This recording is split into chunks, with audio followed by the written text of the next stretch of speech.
اعوذ باللہ من الشیطان الرجیم بسم اللہ الرحمن الرحیم۔ عزیز دوستو، آئیڈیا فاؤنڈیشن فورم میں آپ سب کو خوش آمدید کہتا ہوں۔ آج ہم ریسرچ ٹاپک پائیدار معاشرہ اور قرآن، سسٹینیبل سوسائٹی اینڈ قرآن پر گفتگو کریں گے۔ پچھلی چند دہائیوں میں دولت کے بڑھتے ہوئے ماندانہ خفیہ کھیل کے ذریعے متعدد سماجی و سیاسی اور معاشی ریشہ دیوانیوں کی بدولت ایک مختصر عالمی اشرافیہ نے عالمی امور اور قوموں کی دولت پر کنٹرول حاصل کر لیا ہے۔ عدم مساوات، انصاف کے فقدان، بد نظمی اور انتہا پسندی سے انسانیت کے دکھوں میں مسلسل اضافہ ہو رہا ہے۔ دنیا میں امن اور نظم و ضبط ختم ہو رہا ہے۔ دنیا کے 1% امیر ترین لوگ دنیا کی 2/3 سے بھی زیادہ دولت کے مالک ہیں۔ قدرتی وسائل کا ناجائز استعمال ماحولیاتی عدم توازن اور معاشرتی خلل پیدا کر رہا ہے، جس سے انسانیت مشکلات سے دوچار ہو رہی ہے۔ اس کی بھی زیادہ تر ذمہ دار امیر صنعت کار اشرافیہ ہی ہے۔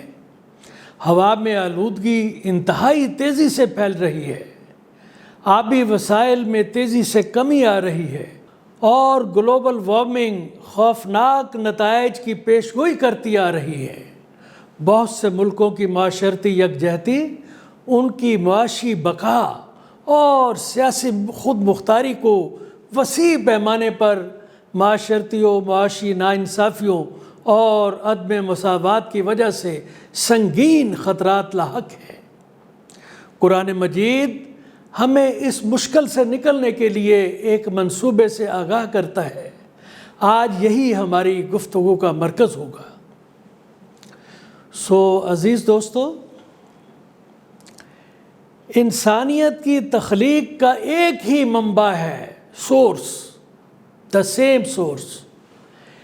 اس کی زندگی اگر قوانین فطرت کے ساتھ مطابقت رکھتی ہو تو وہ اسے اللہ کی وحدانیت اور اس کی مرضی کے سامنے سر تسلیم خم کرنے کی ترغیب دیتی ہے۔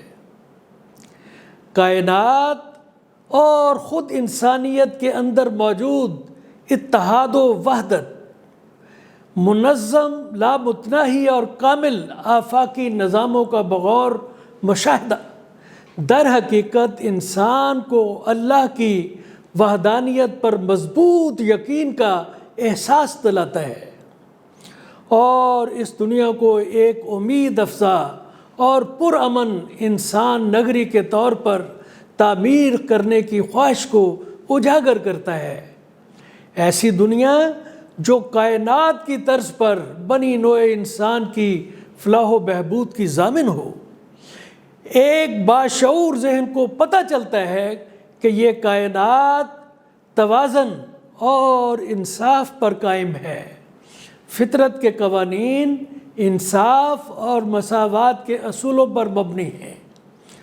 چونکہ اللہ نے کائنات کا پورا نظام عدل، ترتیب، توازن اور ہم آہنگی پر قائم کیا ہے، لہٰذا وہ اپنے نائب انسان سے خواہش کرتا ہے کہ وہ اپنے طرز عمل میں بھی اور جس معاشرے میں رہتا ہے وہاں بھی ان اقدار کو قائم کرے۔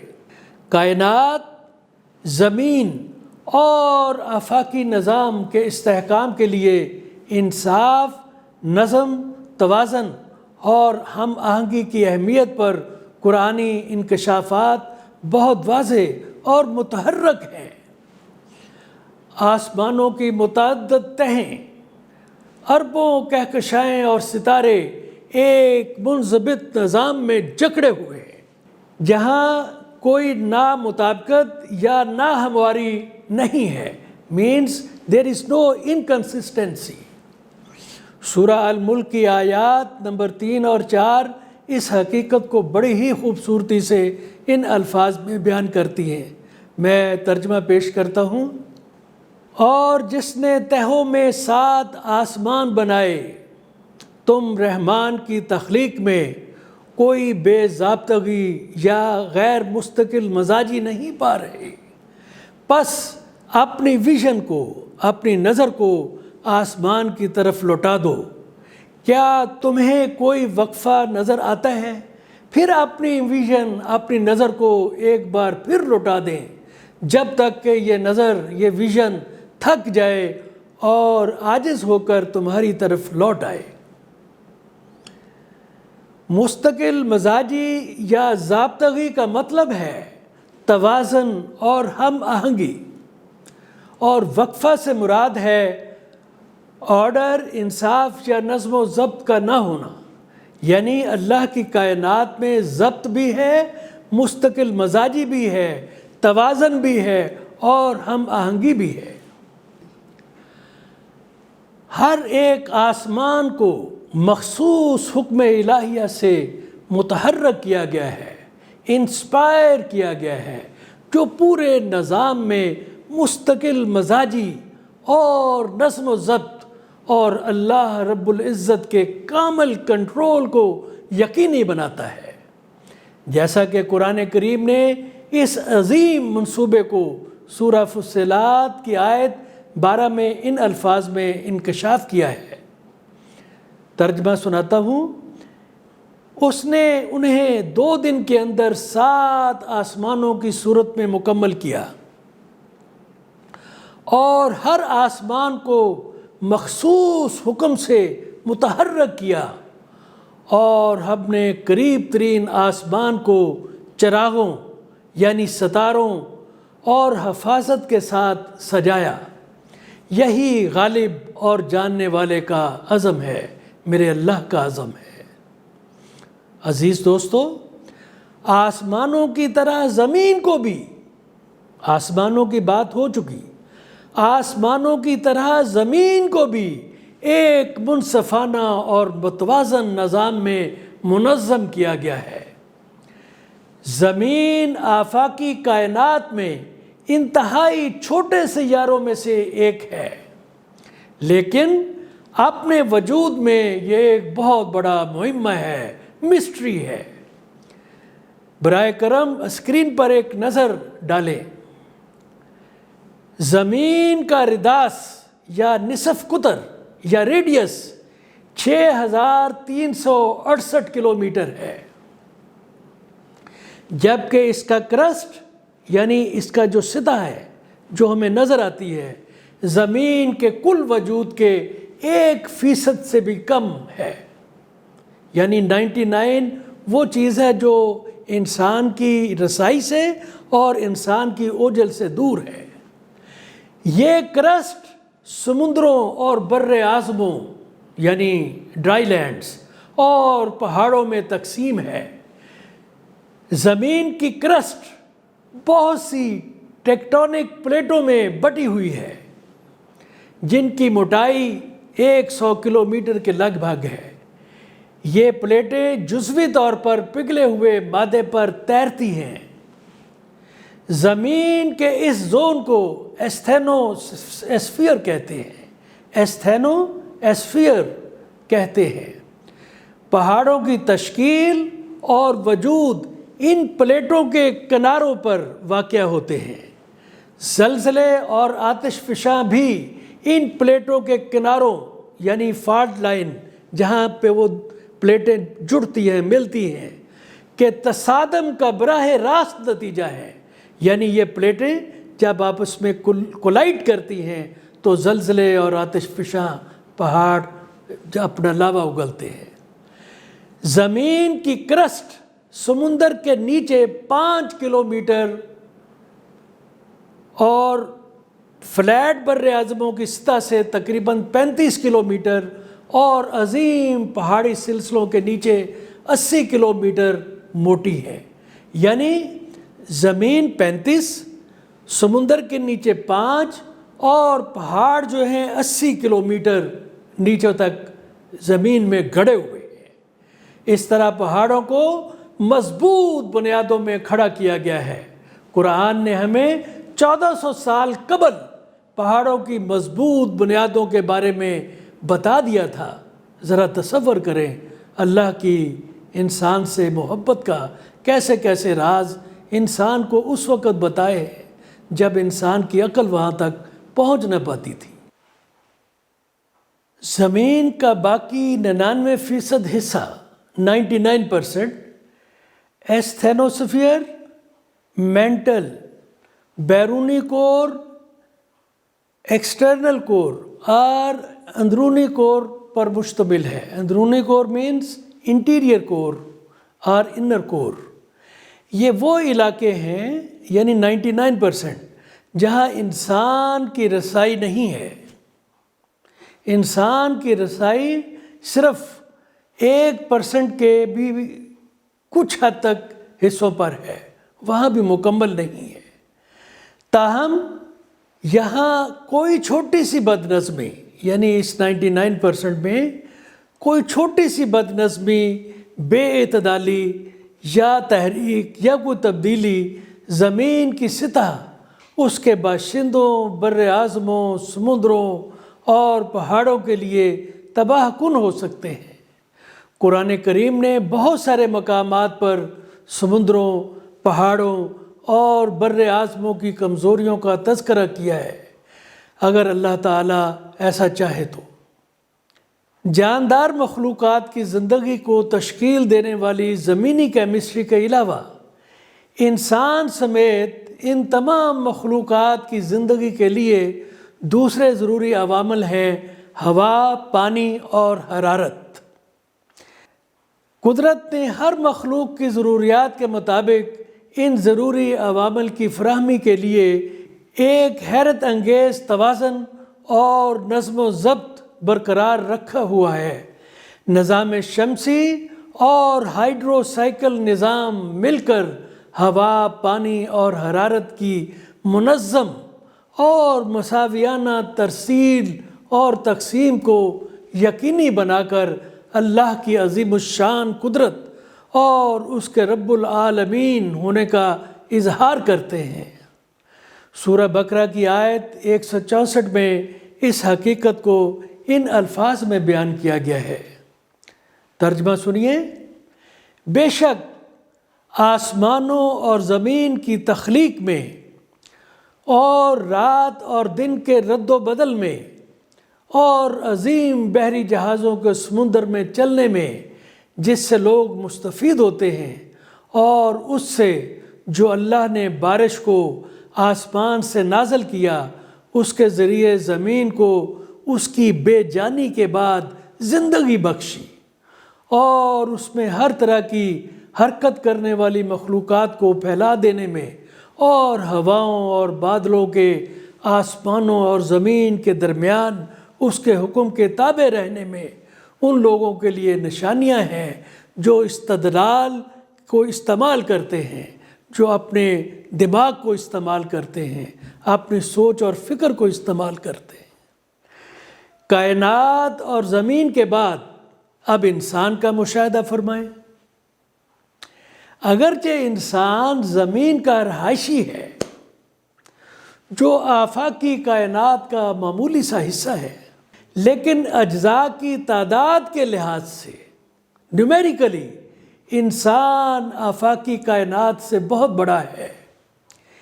ایک انسانی جسم 7 آکٹیلین ایٹموں پر مشتمل ہوتا ہے۔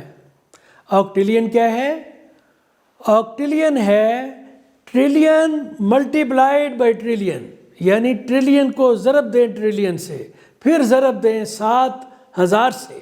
مزید یہ کہ ہر انسانی ایٹم پروٹونز، نیوٹرونز اور الیکٹرونز کا ایک بہت بڑا مسکن ہے۔ صرف ایک چھوٹا سا انسانی دماغ، اتنا سا، تقریباً 86 ارب نیورون پر مشتمل ہے۔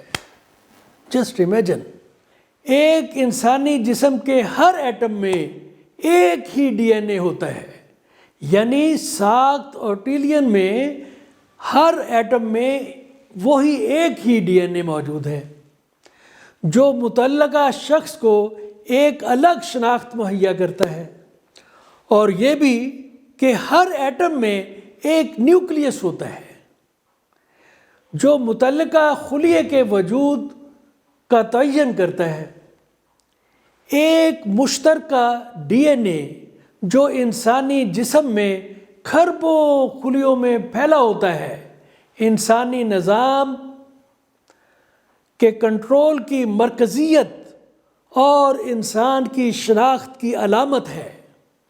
اب ذرا تصور کریں کہ اللہ نے اس عظیم نظم و ضبط کو کتنے کمال سے برقرار رکھا ہوا ہے، جہاں ایک انسان کے ہر سال 98%، 98% ایٹموں کو تبدیل کیا جاتا ہے، مگر اس کے ڈی این اے کی حیثیت کے تسلسل کو بغیر کسی نقصان کے یقینی بنایا جاتا ہے۔ یہ حقائق اللہ کے ہر انسانی جسم میں قائم کردہ ایک کامل اور متوازن نظام کی نشاندہی کرتے ہیں، جو انسانی جسم کو متحرک اور مستحکم رکھتا ہے، جیسا کہ قرآن مجید میں بہت سی جگہوں پہ مذکور ہے۔ انسان کو اللہ کی فطرت پر پیدا کیا گیا ہے، یہ بھی ایک نیا ڈائمنشن۔ انسان کو اللہ کی فطرت پر پیدا کیا گیا ہے، جیسا کہ اس حقیقت کا سورہ الروم کی آیت 30 میں ان الفاظ میں ذکر ہے۔ اللہ کی فطرت یعنی نیچر پر عمل پیرا رہو، adhere to the nature of اللہ، جس پر اس نے تمام لوگوں کو پیدا کیا ہے۔ اللہ تعالیٰ نے انسان کو اپنی فطرت پر پیدا کیا تاکہ وہ اپنے نائب کے کردار کو انتہائی مناسب انداز میں انجام دے سکے۔ اسی لیے حضرت محمد صلی اللہ علیہ وسلم نے مسلمانوں کو ہدایت فرمائی تھی، تخلقوا باخلاق اللہ، جس کا مطلب ہے اللہ کی فطرت، اس کے اوصاف، اس کے کردار کو اپنا لیجئے۔ بحیثیت نائب انسان کو اللہ کی عظیم صفات کی تقلید کرنا تھی تاکہ وہ اپنی زندگی کو اپنے تفویض کیے ہوئے کردار کے لائق بنائے۔ اس کردار کی دو جہتیں ہیں، انسان کے اللہ سے متعلق فرائض اور معاشرے سے متعلق فرائض، obligations to Allah and obligations to society۔ اللہ کائنات کا پالنے والا ہے، اس کا ہر عمل عظیم انصاف، آرڈر، مساوات، توازن اور فلاح و بہبود کو ظاہر کرتا ہے۔ یہ اللہ کی فطرت ہے جس کی معاشرے کے استحکام کے لیے انصاف، نظم اور توازن قائم کرنے کے لیے تقلید کی ضرورت ہے، تاکہ اللہ کی اطاعت اور انسانیت کی بھلائی کو یقینی بنایا جا سکے۔ تو عزیز دوستو، جیسا کہ پہلے کہا گیا ہے کہ اللہ تعالیٰ نے کائنات کا پورا نظام عدل، نظم، توازن اور ہم آہنگی پر قائم کیا ہے، وہ اپنے نائب سے خواہش کرتا ہے، ہم سے، آپ سے، سب سے، کہ وہ بھی اپنے طرز عمل اور جس معاشرے میں رہتا ہے وہاں ان اقدار کو، ان ویلیوز کو قائم کرے۔ سورہ الرحمن کی آیت 5 سے 9 میں زبردست انداز میں انسان پر معاشرے کی بھلائی اور استحکام کے لیے امن، انصاف اور توازن قائم کرنے پر زور دیا گیا ہے۔ سنیے، الشمس والقمر بحسبان والنجم والشجر يسجدان والسماء رفعها ووضع الميزان ألا تطغوا في الميزان وأقيموا الوزن بالقسط ولا تخسروا الميزان۔ اللہ اکبر۔ ترجمہ سنیے، سورج اور چاند عین حساب سے، پریسائز، کیلکولیٹڈ طریقے سے حرکت کرتے ہیں، اور ستارے اور درخت سجدہ کرتے ہیں، اور آسمان کو اس نے بلند کیا، اللہ نے بلند کیا اور توازن قائم کیا کہ ہم سب توازن میں حد سے تجاوز نہ کرو، اور انصاف میں وزن قائم کرو اور توازن کو کم نہ کرو۔ کسی معاشرے کو امن اور انسانی فلاح کے لیے مستحکم اور پائیدار بنانے کے لیے انصاف، نظم و ضبط، توازن اور مساوات کی اہمیت کو قرآنی تعلیمات کے تناظر میں 7 نکات کے طور پر ذہن میں رکھا جا سکتا ہے۔ دراصل یہ ہماری پچھلی گفتگو کی سمری ہے۔ نمبر 1، کائنات اور خود انسان کی اپنی اندرونی عقائد، یونٹی، اور آفاقی سلسلوں کا کمال یعنی پرفیکشن، پورے نظام کائنات، پورے نظام ہستی کو پائیدار بنانے کے لیے انصاف، نظم و ضبط اور توازن کی زبردست اہمیت کو ظاہر کرتے ہیں۔ نمبر 2، آفاقی نظام کے معمولات میں تسلسل اور مستقل مزاجی، اعلیٰ تنظیم، توازن اور ہم آہنگی کی مرہون منت ہے۔ نمبر 3، آسمانوں کی طرح زمین بھی انصاف، نظم اور توازن کے سنہری اصولوں پر منظم کی گئی ہے، آرگنائز کی گئی ہے، ڈسپلن کی گئی ہے، لہٰذا اس کی تنظیم اور توازن میں ایک معمولی سی خلاف ورزی بھی اس کے وجود کے لیے نقصان دہ ہو سکتی ہے۔ نمبر 4، ہوا، پانی اور حرارت زندگی کے وجود کے لیے ضروری عوامل ہیں۔ قدرت نے ہر مخلوق کو ان کی ضرورت کے مطابق ان کی فراہمی کے لیے ایک حیرت انگیز توازن اور نظم و ضبط برقرار رکھا ہوا ہے۔ نمبر 5، ہر سال انسان کے کھربوں ایٹم، بلینز، ٹریلینز اس کے زندگی کے توازن میں کوئی خرابی پیدا کیے بغیر بدل دیے جاتے ہیں۔ یہ ہے میرے اللہ کی شان۔ نمبر 6، انسان اللہ کی فطرت پر پیدا کیا گیا تھا، لہٰذا اللہ کے نائب کی حیثیت سے معاشرے کو پائیدار اور مستحکم بنانے کے لیے انصاف، نظم، امن، توازن اور مساوات کا قیام انسان کی مذہبی ذمہ داری ہے۔ It's a religious obligation. It is not a choice.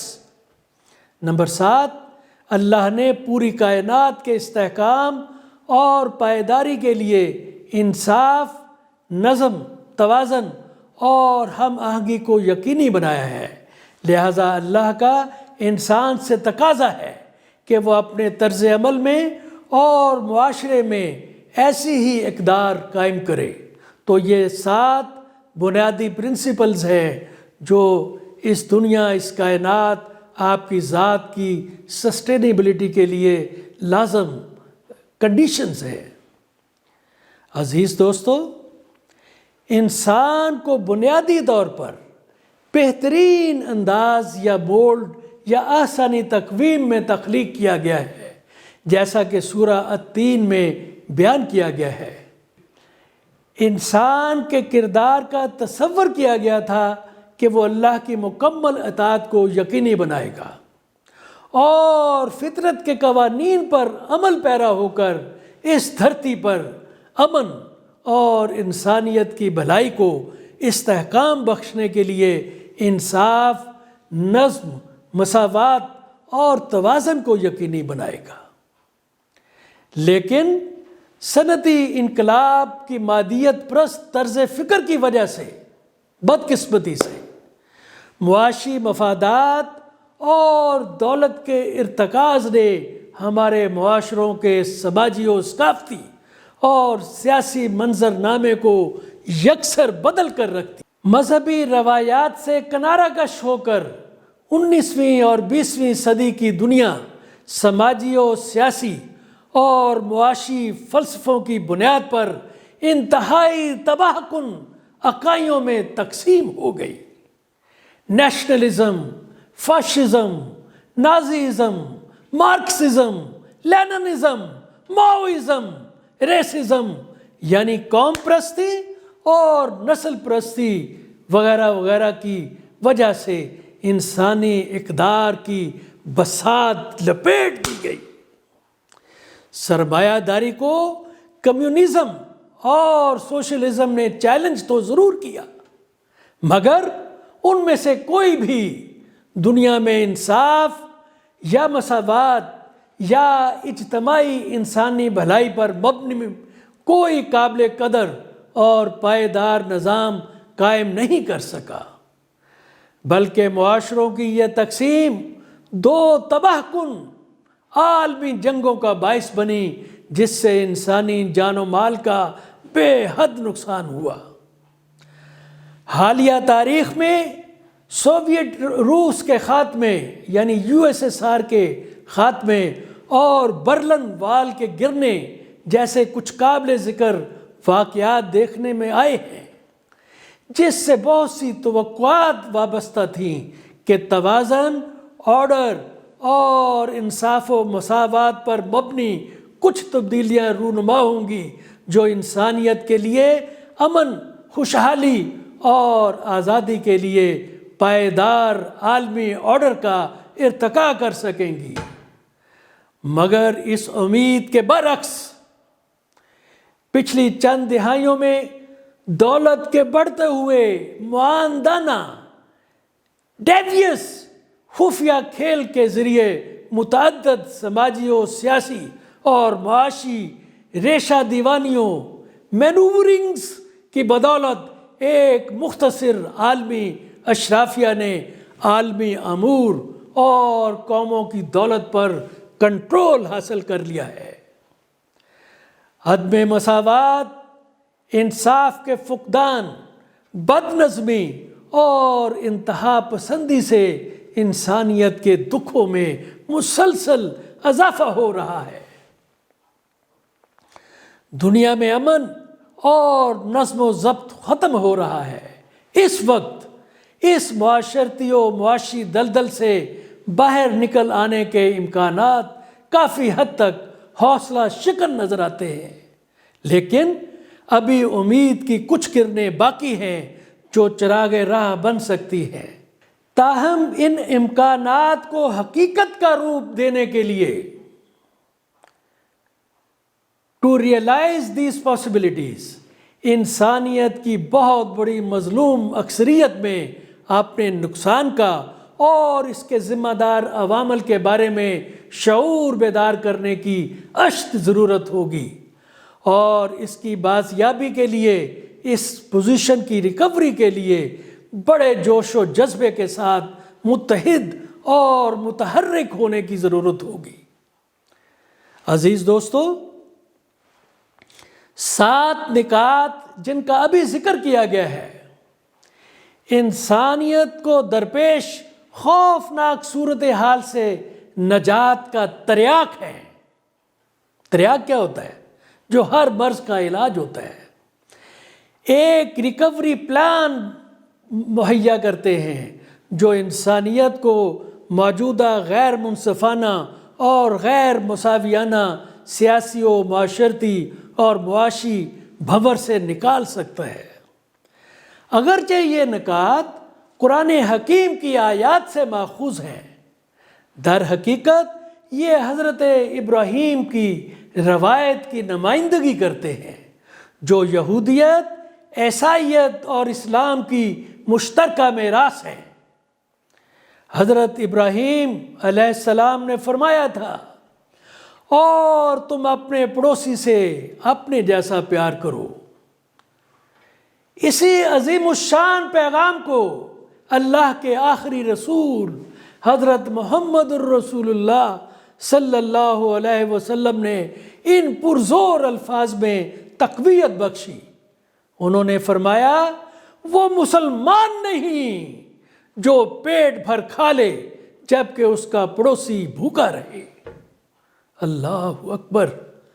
آئیے سورہ القصص کی آیت 77 کے ذکر سے آج اپنی گفتگو کو مکمل کرتے ہیں۔ اس آیت میں ایسا پیغام ہے میرے دوستو کہ جس پر اگر خلوص اور دیانتداری سے عمل کیا جائے تو دنیا میں ایک بار پھر پائیدار امن، خوشحالی اور انسانی آزادی کا حصول یقینی ہو سکتا ہے۔ آیت کا ترجمہ ہے، لیکن جو کچھ اللہ نے عطا کیا ہے اس سے آخرت کے گھر کی جستجو کرو، یعنی اچھے اعمال پر، اچھے کاموں پہ خرچ کرو، اچھے طریقے سے خرچ کرو، اور ابھی یعنی پریزنٹلی دنیا کا اپنا حصہ مت بھولیے، یعنی دنیا سے کنارہ کشی نہیں کیجیے، اس دنیا کو پورے طریقے سے اپنی مصروفیات میں شامل کیجیے، اور بھلائی کرو جس طرح اللہ نے تمہارے ساتھ بھلائی کی ہے، اور تم زمین میں فساد برپا نہ کرو، بے شک اللہ فساد کرنے والوں کو پسند نہیں کرتا۔ تو عزیز دوستو، اس کے ساتھ ہم آج اپنی گفتگو کا اختتام کرتے ہیں۔ یہ پروگرام اردو اور انگریزی دونوں زبانوں میں ریکارڈ کیے گئے ہیں۔ ان کی ویڈیوز آئیڈیا فاؤنڈیشن کی ویب سائٹ، اس کے یوٹیوب چینل اور فیس بک پر دیکھی جا سکتی ہیں۔ پچھلی ویڈیوز اور تحریری کاپیاں بھی فاؤنڈیشن کی ویب سائٹ پر دستیاب ہیں۔ پڑھنے کے شوقین خواتین و حضرات ان سے استفادہ کر سکتے ہیں۔